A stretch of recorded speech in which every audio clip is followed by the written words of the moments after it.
Hello and a very good morning, everyone. How are you doing today? Welcome to today's Market Outlook. Edmund here.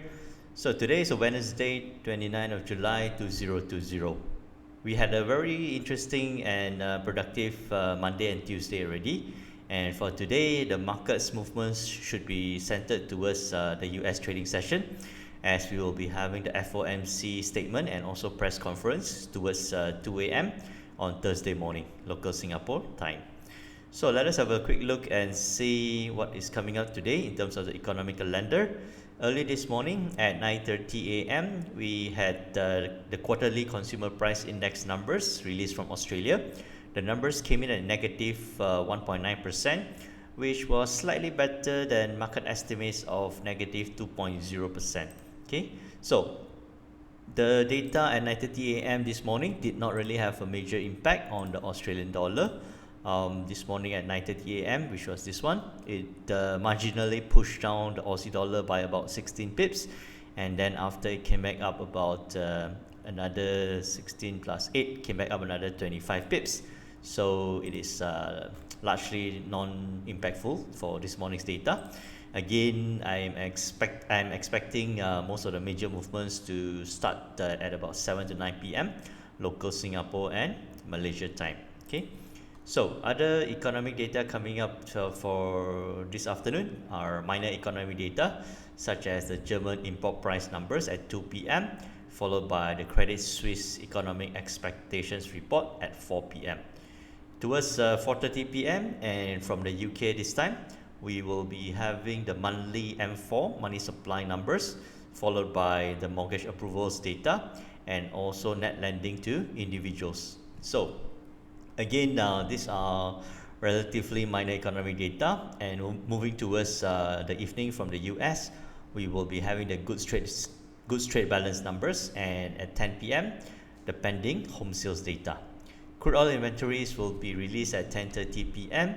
and again, I'm expecting markets to start to build volume and also momentum, and also develop some chart patterns leading up towards the 2 a.m. FOMC statement at on Thursday morning later today. Okay, so a quick look and see what other data came out yesterday.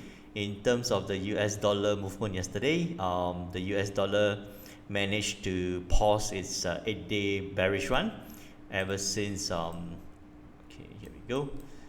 Okay, officially it was pretty much earlier than that, but most recently it was over here on the 17th of July. Okay, on the 17th of July, the US dollar was going down. Okay, on the 17th of July over here, and after 1, 2, 3, 4, 5, 6, 7, 8 days of bearish run, the US dollar finally managed to find some ground and found some support. And for yesterday, the US dollar was consolidating. Okay, but bear in mind the US dollar has been weakening since 30th of June, so it is about time the US dollar found some support, and yesterday was a consolidation phase. Okay, so that was for the US dollar moving sideways for yesterday. And other minor economic data which was released yesterday was the US consumer confidence numbers, coming in a little bit weaker than expected. The numbers came in at 92.6 versus market expectations of 95.0. Okay, this could be due to the recent surge in COVID-19 cases, which were reported since the end of June all the way until the present day. Okay, the Richmond Manufacturing Index came in slightly better, rising to a reading of 10 from a record low of negative 54 in the month of April. Okay, again, all eyes will be towards tonight's FOMC statement meeting. FOMC statement announcement at 2 a.m. local Singapore time, followed by a press conference at 2:30 a.m. So the Federal Reserve, of course, is expected to keep the interest rates unchanged, and also continuing their asset lending and also stimulus programs going. Okay, so we may look for some details on yield curve control, which the Fed could implement in the month of September. So tonight's FOMC meeting and statement will be of particular interest to currency traders. Okay, so let us move on to the technical side. Again, we saw the US dollar index for yesterday. It was consolidating within a range of 93.4 and a high of 93.95. So as the US dollar was consolidating, we saw the UK pound initially also consolidating. However, towards the US trading sessions at about 1500 plus 5 hours, if you're in Singapore or Malaysia, this will be 2000 hours. So 2000 hours refers to 8 p.m. local Singapore and Malaysia time, and we saw the UK pound rising from 1.2860 all the way to a high of 1.2949. Excuse me. So yesterday's move during the US trading session was for 88 pips all the way up. So again, it was a nice move up. If you manage to catch anything from 30 pips or 40 pips movement, that would have been great. And the move started as early as in the UK trading session at about 11 plus 5. This is 1600 hours at 4 p.m. Okay, so for today, we are looking towards a support level. Currently it is at 1.2919. To a lower side, it should be moving towards these levels of 1.2860, and towards the upside there is still potential upside movement for the UK pound to the next levels of 1.2989. Okay, so that is to the upside and to the low side. So from the current prices of 1.2934 and to the upside of 1.2975, we have another upside potential of about 30 to 35 pips, 35 pips to 40 pips. Okay, and towards the downside, we have a potential downside movement of between 25 pips to a maximum low of about 50 pips, okay, to the low side. So moving on to the euro dollar. The euro dollar was largely consolidating as the US dollar was ranging and also consolidating for yesterday. So we saw the euro dollar touching a high of about 1.1774 and a low of 1.1698. It is a range of about 75 pips during the Asian trading session as early as 8 a.m. local Singapore and Malaysia time. The euro moves down to a maximum range of about 70 pips, and then after it was just trading in a very tight 36 to 40 pip range throughout the evening, and as of this morning, it is still largely very quiet. You can see the candles being very small and very short candles. Okay, so yep, same goes for the UK pound. So for the euro dollar, currently we are looking at a support levels of this particular low 1.1679, which is about 35 pips to the downside, and to the upside we are looking towards the next target price at the resistance of 1.1775, which is 45 pips to the upside.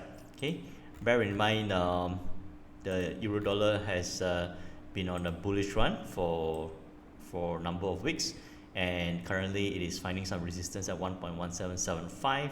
It could be going for a consolidation before deciding whether to move up higher or move back down. Okay, so watch for the times again, 2 and 4 p.m. and 7 p.m. to 9 p.m. So US dollar, as you can see, against the Japanese yen, the US dollar continues to weaken about 66 pips yesterday, and currently it is also gone quiet, trying to find some consolidation. So moving on to gold prices. Again, gold prices were very exciting, especially on a Monday and Tuesday. On Monday itself, it shot up about 45 US dollars, and on Monday itself, early in the morning at about 6 a.m. it went up to a high of 1,981, moving up 40 US dollars, and then a couple of hours later, sharply or gradually pulling back from 1,976 all the way to a low of 1,907 US dollars. Okay, so the retracement or the pullback was for about 70 US dollars, and again, if you manage to catch anything from a 10 to 20 US dollar movement, that would have been a great trade for the month. Okay, so after pushing back down, the gold price actually managed to find some support and retrace back at about 11 plus 5 again. This is 16, which is 4 p.m. local Singapore and Malaysia time.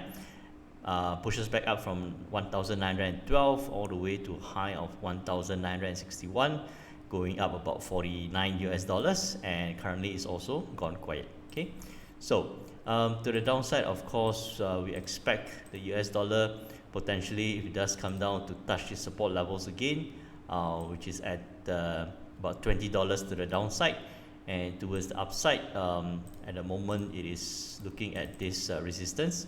So to the upside is only about $7 away, or maximum to a high of 1,962, which is about $11 away. Okay, so that is for the gold prices. A quick look at silver. Silver also mirrored the behavior and movements of gold yesterday, moving up strongly in the Asian trading session. However, the pullback was larger, coming back down about $7 after going up about $3.80. Okay, so the pullback down was about double the volume, or double the amount of the movement up. Okay, so again, silver prices managed to gain some stability towards the US trading session, and currently it is also finding some support at these levels. And towards the upside, we are looking towards these levels here. Okay, towards the upside is sorry, I'm still looking at gold. Okay, towards the upside is still 1,958. Currently gold prices looks like it's trying to bounce up. Okay, sorry, silver is this one. Okay, again, silver prices mirrored the movements and behavior of gold, moving up about $1.60 in the Asian trading session, and then coming down $3, almost $4. Again, silver prices retraced back more than double its upward movement in the Asian trading session. And of course, silver prices managed to stage a strong recovery, and currently it is it's a bit quiet. It's gone quiet for a while. Okay, so again, I'm expecting more action towards the US trading session, and leading up towards the FOMC statement. Okay, so this is for silver. A quick look at the oil prices. Again, oil prices are not moving much. They are largely consolidating, so it is still trading within a range of about high of about 42 US dollars to a low of $40.91. So it's just a range of about $1 1 US dollar range. Okay, so let us have a look and see what else. Bitcoin, again, there's not much liquidity in trading Bitcoin, except for the last 2 market days where we saw gold prices shooting up. Bitcoin also managed to follow suit. Technically, some people view Bitcoin as like a secondary, or maybe a third choice safe haven. Okay, so Bitcoin also went up on Monday and Tuesday. However, for the since yesterday evening in the US trading session until currently, Bitcoin has gone quiet. Okay, so yeah, that's Bitcoin. A final look, which is at the S&P 500 in the indices. So S&P 500 yesterday was mostly consolidating. It ended on a bearish note, and currently it is also looking to consolidate, but it is looking slightly bearish for the S&P 500, and the current downside would be support levels of 3,205, about 3,205, about 12 points down, and also to the upside we are looking at a resistance of 3,242, which is about 23 points to the upside. Okay, further break of this support, if this support does break, this is the short-term support. If it breaks, we are looking towards the next levels of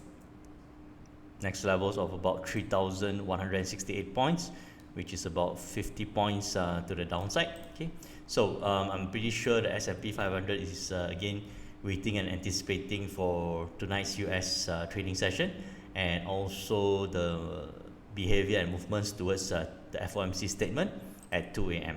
Okay, so these are the instruments that we are looking at in terms of the news and also in terms of the chart patterns. For gold prices, a lot has happened over the last 2 days. For today, it will just take a more gradual and a softer approach. Again, pending tonight's news and pending tonight's FOMC statement. So I hope you guys have a great trading day ahead and stay safe. And I hope you guys made some good profits over the last 2 market days. And I will see you again tomorrow. Thank you. Take care. Bye bye.